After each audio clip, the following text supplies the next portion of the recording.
आप देख रहे हैं खबर दोपहर। नमस्कार, मैं हूं प्रीति सिंह। आइए शुरुआत करते हैं मुख्य समाचारों के साथ। राफेल मामले में कांग्रेस के विशेषाधिकार नोटिस पर सभापति कर रहे हैं विचार। नेता प्रतिपक्ष ने की नोटिस को तुरंत स्वीकार करने की मांग। सरकार ने कहा राफेल समेत सभी मुद्दों पर हो चर्चा, लेकिन बहस से भाग रही है कांग्रेस। गतिरोध के बाद सदन की कार्रवाई 2 बजे तक स्थगित।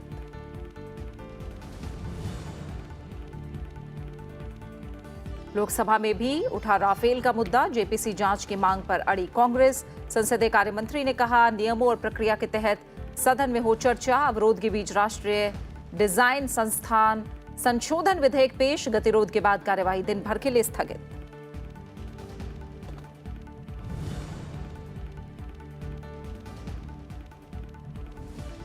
सरकार 18% जीएसटी स्लैब के भीतर 99% वस्तुओं को लाने की दिशा में कर रही है काम। मुंबई में प्रधानमंत्री नरेंद्र मोदी ने जीएसटी को और सरल बनाने के दिए संकेत। कहा बीते 4 साल में देश में काम की रफ्तार में हुई कई गुना वृद्धि। 41,000 करोड़ रुपए की विकास परियोजनाओं का आज करेंगे शुभारंभ।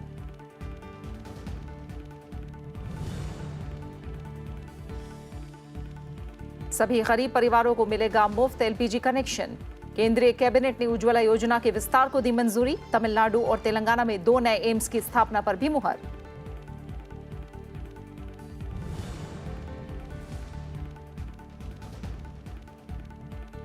और पर्थ टेस्ट में जीत के बाद ऑस्ट्रेलिया ने सीरीज में की 1-1 की बराबरी। दूसरे टेस्ट में भारत को 146 रन से दी मात।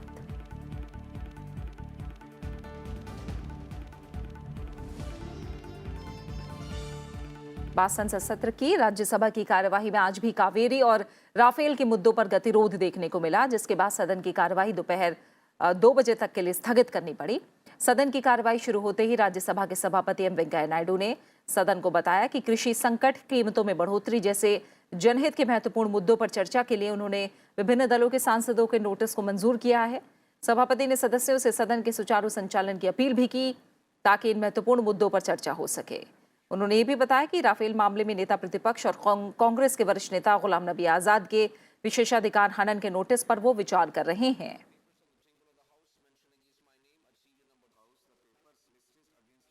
लेकिन शून्यकाल शुरू होते ही नेता प्रतिपक्ष गुलाम नबी आजाद ने राफेल मामले पर विशेषाधिकार हनन के नोटिस को तुरंत स्वीकार किए जाने की अपील की। इस पर सभापति ने कहा कि इस बारे में वो सदन को जानकारी दे चुके हैं कि इस नोटिस पर वो विचार कर रहे हैं। संसदीय कार्य राज्य मंत्री विजय गोयल ने कहा कि सरकार राफेल डील समेत सभी मुद्दों पर चर्चा चाहती है, लेकिन कांग्रेस चर्चा से भाग रही है। डीएमके और एआईएडीएमके सांसदों ने भी आज लगातार 5वें दिन सदन की कार्यवाही में अवरोध पैदा किया, जिसके बाद सभापति ने सदन की कार्यवाही दोपहर 2 बजे तक के लिए स्थगित कर दी। I have an appeal to make to all of you that whatever important issues are there,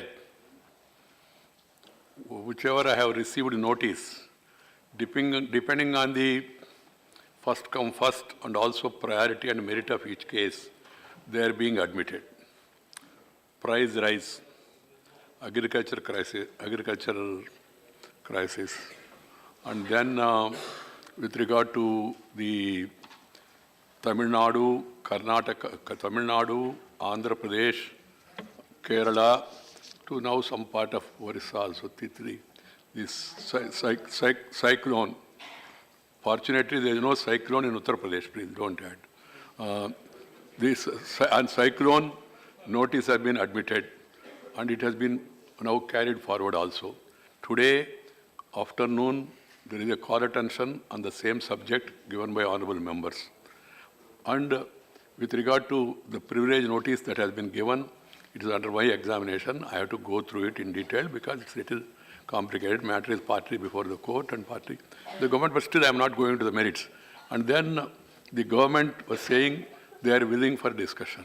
And with regard to members of Tamil Nadu and Karnataka, I have an appeal to make with regard to the notice given by members with regard to that Central Water Commission's decision and Mekadatu issue. I am willing to have a discussion in the House, and then I will be asking the concerned minister to come and respond to the members' queries, if any. Only thing is, because it's an interstate issue, I don't want members to go beyond a point and then create further controversies, because it will again raise tempers outside. follow this much advice. That is my appeal to all of you. Today, once again, I want to appeal to all of you. Please have a peaceful conduct of the House and allow issues to be discussed. And particularly afternoon, we'll be discussing the Tamil Nadu situation, Kerala situation, and Andhra Pradesh situation, party versus situation, arising out of the cyclone, and then bills afterwards, as have been already agreed upon.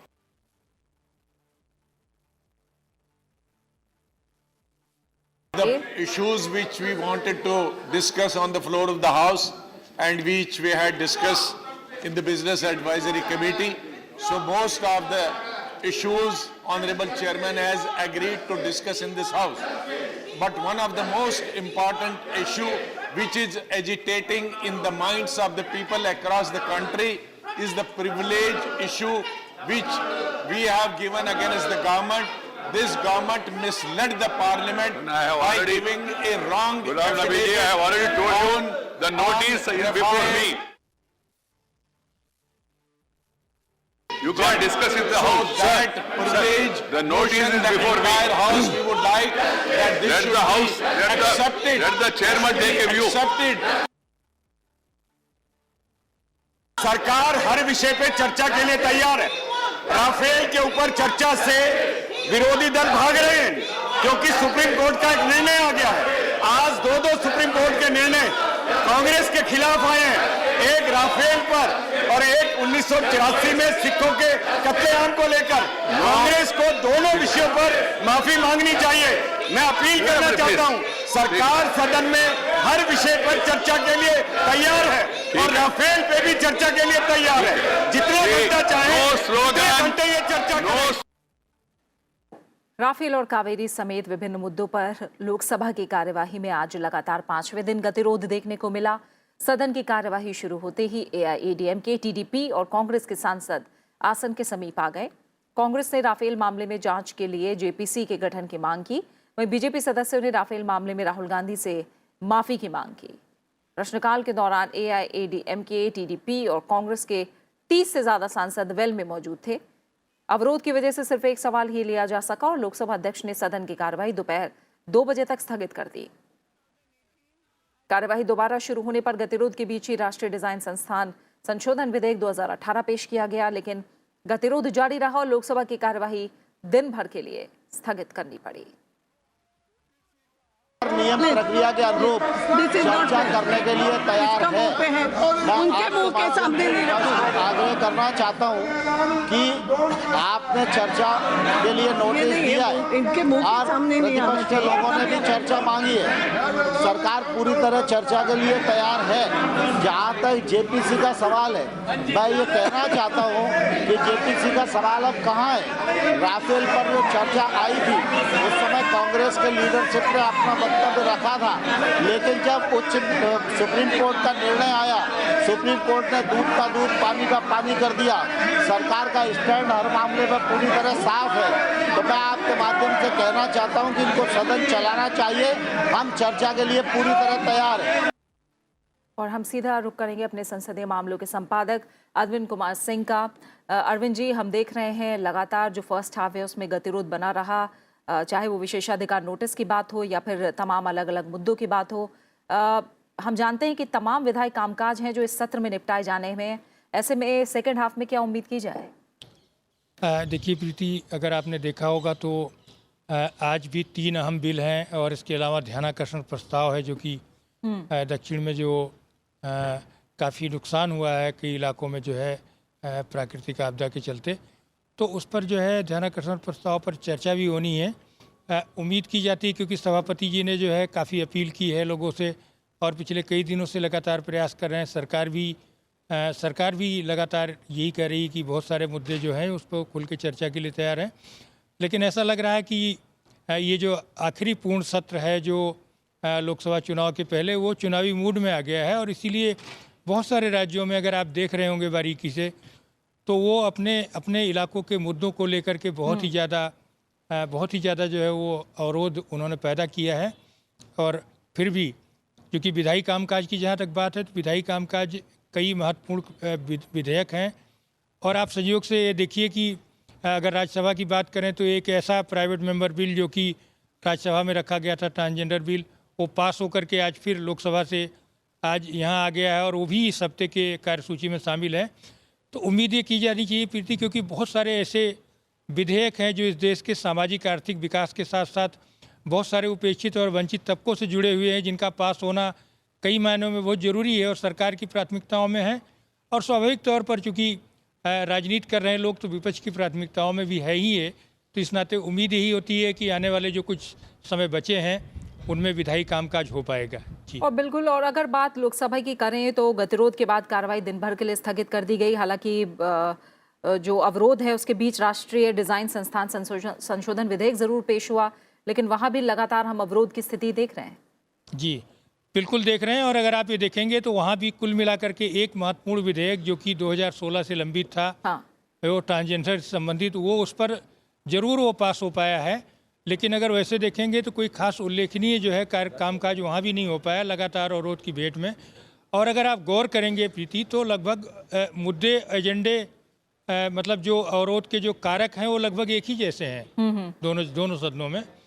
लेकिन दिक्कत ये है ना कि देखिए ये इसमें बहुत सारे ऐसे जो महत्वपूर्ण विधायी कामकाज हैं जिनको लेके आना है प्राथमिकता में, वो सबके प्राथमिकता में है, लेकिन अगर हाउस ऑर्डर में नहीं होगा, ढंग से चर्चा नहीं हो पाएगी, तो निश्चित तौर पर ये जो काफ़ी बड़ा जो नुकसान होगा जो है वो इन विधेयकों को लेकर के होगा, क्योंकि बाद में इन विधेयकों का क्या भविष्य होगा ये कुछ कहा नहीं जा सकता है। जो बिल्कुल जी बिल्कुल, बहुत बहुत शुक्रिया आपका इस बातचीत के लिए, इस जानकारी को हम तक पहुँचाने के लिए अरविंद जी।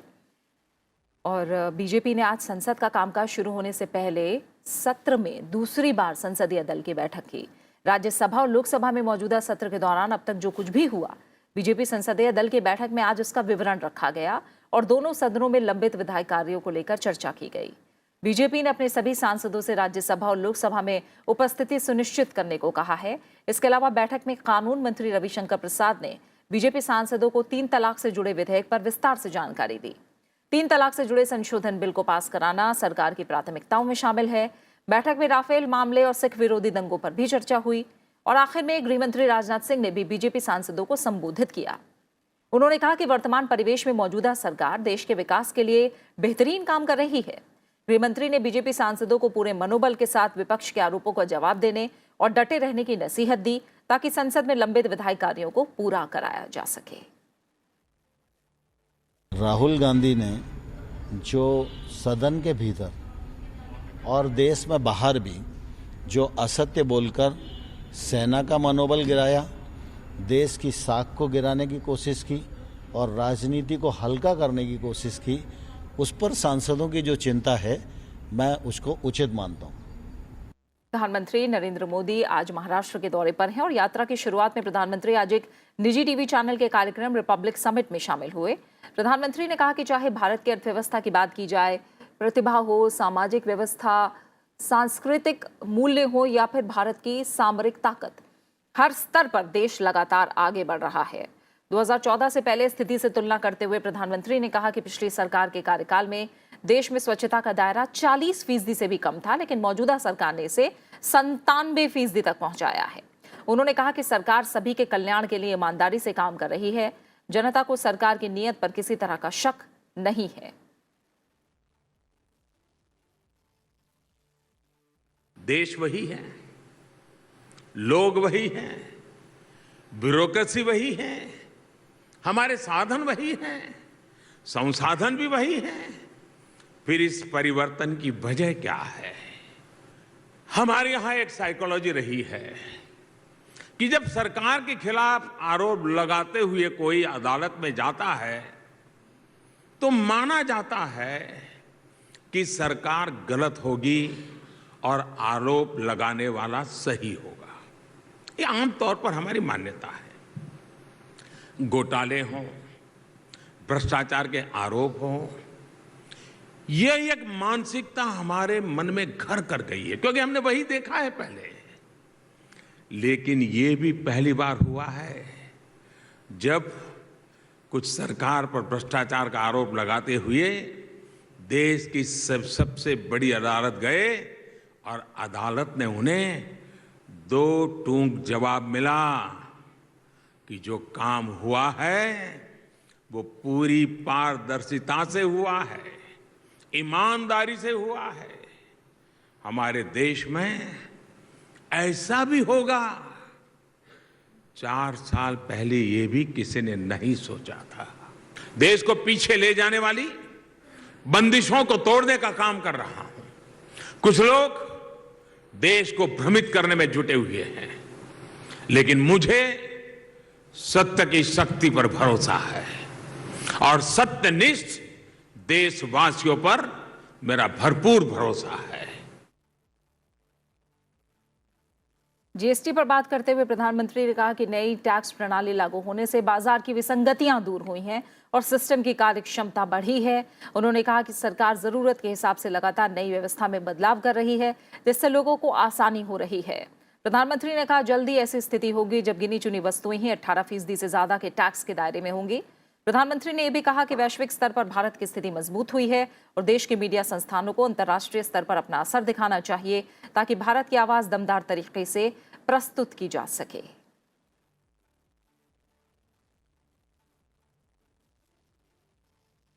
साथियों, आज जीएसटी का सिस्टम काफी हद तक स्थापित हो गया है और हम अभी भी आवश्यकता के अनुसार जन सामान्य की अनुकूलता के हिसाब से उसको ढालने के लिए प्रतिबद्ध है। आज हम उस स्थिति की तरफ पहुंच रहे हैं और मैं ये बहुत महत्वपूर्ण बात भी आपको बताना चाहता हूं। आज हम उस स्थिति की तरफ पहुंच रहे हैं जहां 99% चीजें, 99% चीजें 18% या उससे कम टैक्स के दायरे में लाई जा सकती है और हम उस दिशा में आगे बढ़ रहे हैं। उसके बाद जो 1-आधा% लग्जरी आइटम्स होंगे वो ही शायद 18% के बाहर रह जाएंगे। इसके बाद प्रधानमंत्री राजभवन में आयोजित समारोह में शामिल हुए, जहां उन्होंने टाइमलेस लक्ष्मण नाम की पुस्तक का विमोचन किया। ये किताब मशहूर कार्टून स्टार के लक्ष्मण पर आधारित है और इस मौके पर प्रधानमंत्री ने कहा कि जो बातें कभी समाजशास्त्र के जरिए पढ़ाई जाती थी वो सब कुछ डिजिटल व्यवस्था के तहत कार्टून के जरिए आसानी से समझी जा सकती हैं। यानी सामान्य मानवी का तवज्जो महाराजा से लेकर के कॉमन मैन तक हवाई जहाज को ले आना, और मुझे खुशी है क्योंकि मेरा तब तक तो उसकी पहचान और पेंटिंग तक सीमित था, लेकिन वो विचार मेरे भीतर जीवित था। जब आज मुझे काम करने का मौका मिला तो मैंने सपना देखा कि जो हवाई चप्पल पहनता है वो भी मेरे देश में हवाई जहाज में घूमना चाहिए। और हवाई चप्पल पहनने वाला, आज देखिए देश में रेलवे के एसी कोच में जितने लोग ट्रैवल करते हैं उससे ज्यादा हवाई जहाज में कर रहे हैं। तो जो लक्ष्मण को मैंने जिस रूप में कॉमन मैन के रूप में देखा था, उस कॉमन मैन को अब अंदर बिठाने की दिशा में मैं काम कर रहा हूं।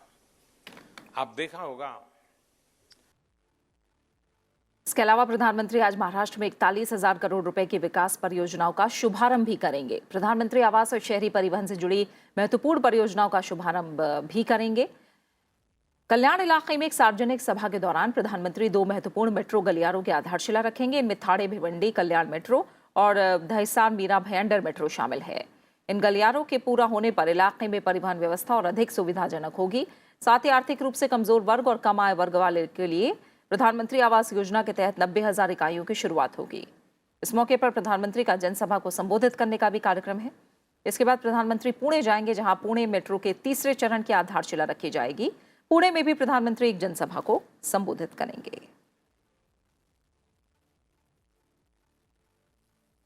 केंद्र सरकार ने उज्ज्वला योजना को अब यूनिवर्सल बनाने यानी देश के सभी गरीब परिवारों को मुफ्त कनेक्शन देने का फैसला किया है।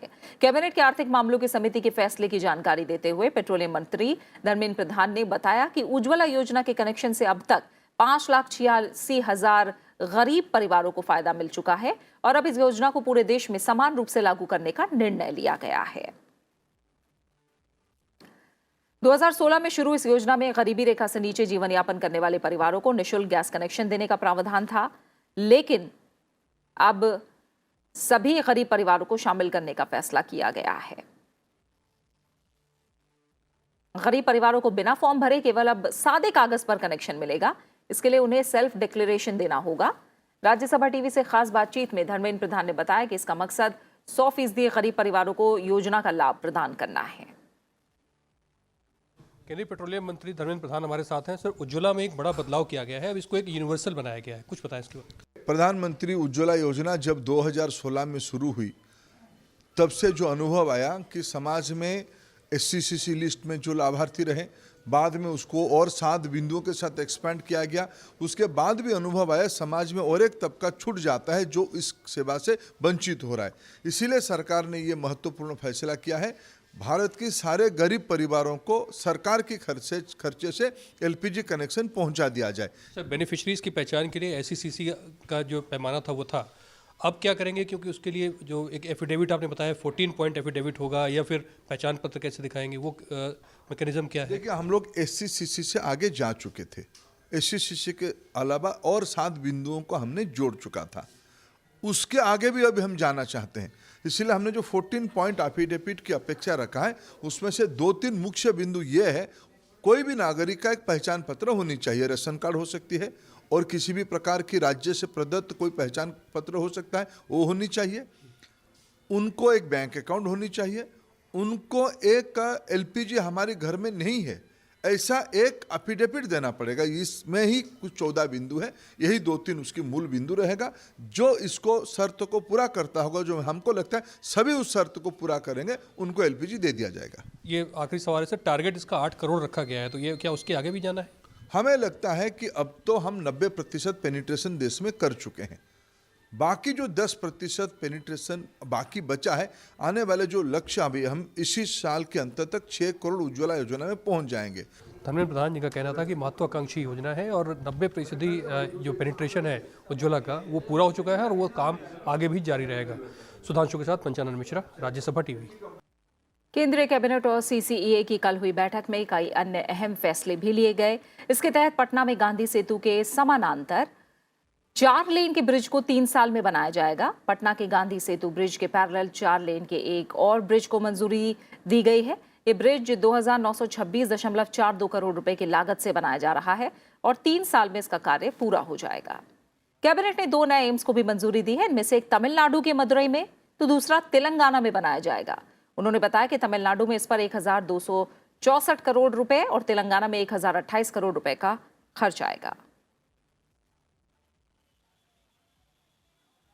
देश में लगभग हम लोगों ने 11 अभी तक एम्स की स्थापना की थी, अब 2 और ऐड हुए हैं, तो अपने आप में बहुत बड़ी उपलब्धि है कि इसमें हम एम्प्लॉयमेंट तो करेंगे ही करेंगे, सबसे बड़ी बात है हेल्थ अवेयरनेस, हेल्थ केयर और ट्रीटमेंट, ये तीनों की चिंता होगी। इसके अलावा आदिवासी बहुल इलाकों में 462 नए एकलव्य आवासीय विद्यालय खोले जाएंगे। 50% से ज्यादा जनजातीय आबादी और 20,000 जनजातीय व्यक्तियों वाले प्रत्येक प्रखंड में एकलव्य मॉडल रेजिडेंशियल स्कूल खोलने को सैद्धांतिक मंजूरी देने के साथ मंत्रिमंडल ने एकलव्य मॉडल रेजिडेंशियल स्कूल को बेहतर बनाने का भी फैसला किया है। हमारे वनवासी परिवार के बच्चों को खेलने के अवसर मिले, उसके लिए बहुत बड़ा इंफ्रास्ट्रक्चर है। अभी 102 ब्लॉक में एकलव्य रेजिडेंशियल स्कूल हैं, अब हम उसको 462 में करने जा रहे हैं।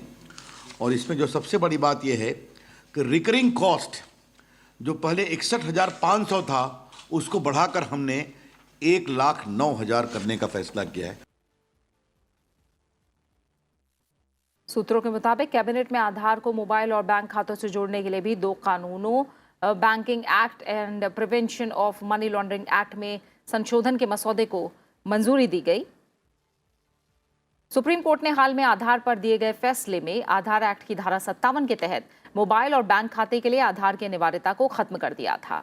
इन 2 कानूनों में बदलाव करके अब इस कानूनी कमी को दूर किया जाएगा। यह हालांकि स्वैच्छिक होगा। सरकार आधार के डेटा चुराने पर 1 करोड़ रुपए का जुर्माना और डेटा की हैकिंग पर 10 साल के कठोर कारावास की सजा देने का कानूनी प्रावधान करने जा रही है। इसके लिए इसी संसद के सत्र में आधार एक्ट में संशोधन वाला विधेयक आ सकता है।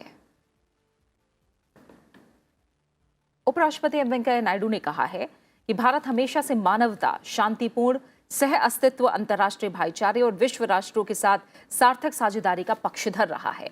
उन्होंने स्टैनफोर्ड स्कूल ऑफ बिजनेस के छात्रों के प्रतिनिधिमंडल से मुलाकात के दौरान कहा कि युवा दिमाग बदलाव के लिए उत्सुक है, वो एक बेहतर दुनिया का सपना देखते हैं और अपने सपनों को वास्तविकता में तब्दील करने के लिए दृढ़ रहते हैं। इस दौरान उपराष्ट्रपति ने कहा कि उन्हें युवाओं की शक्ति और क्षमता पर पूरा भरोसा है। आज का युवा पूरी तरह से विश्व को बदलने के लिए अपनी क्षमता पर भरोसा करता है। स्टैनफोर्ड बिजनेस स्कूल का शुमार अमेरिका के कैलिफोर्निया में स्थित दुनिया के अग्रणी संस्थानों में होता है। India has always stood for timeless values of humanism, peaceful coexistence and international brotherhood, and shared progress through meaningful partnership with the world nations. We never try to conquer or subjugate any other country. Our own twist with colonialism has made us a very empathetic nation. India is contributing much more international forums and is valued member in association with nations and is forever reaching out and seeking partnerships. We have since time immemorial believed in sharing what we have been with other people, intellectual and financial capital. बात cricket की। Australia ने Perth test match 146 run से जीत लिया है। Australia से जीत के लिए मिले 287 रनों के लक्ष्य का पीछा करते हुए आखिरी दिन टीम इंडिया अपनी दूसरी पारी में 140 रनों पर ही ढेर हो गई। और इसी के साथ फिलहाल खबर दोपहर में इतना ही। आप बने रहिए राज्यसभा टीवी के साथ। नमस्कार।